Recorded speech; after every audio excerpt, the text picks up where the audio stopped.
রান্নাঘরে খাবার কোন দিকে মুখ করে রান্না করা উচিত, এমনই আরো কিছু বাস্তু নিয়ম আজ আমরা আপনাকে বলতে চলেছি। জানার আগে যদি আপনিও বিশ্বাস করেন বিপদে পড়লে রক্ষা করবেন প্রভু শ্রীরাম, তাহলে লাইক করে কমেন্টে জয় শ্রীরাম লিখে দিন। নাম্বার 1, বাস্তু অনুসারে রান্নাঘর সর্বদা বাড়ির দক্ষিণ পূর্ব দিকে হওয়া উচিত এবং উত্তর অথবা পূর্ব দিকে মুখ করেই সেখানে রান্না করা উচিত। নাম্বার 2, ইলেকট্রনিক জিনিস যেমন ফ্রিজ, মাইক্রোওভেন, মিক্সার ইত্যাদি জিনিস রান্নাঘরের দক্ষিণ পূর্ব কোণে রাখা উচিত।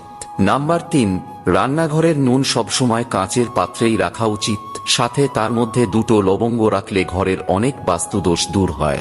নাম্বার 4, খাদ্যশস্য অর্থাৎ স্টোরেজ ইউনিট, থালা বাসন এবং কাটলারি রান্নাঘরের দক্ষিণ বা পূর্ব দিকে রাখতে হবে।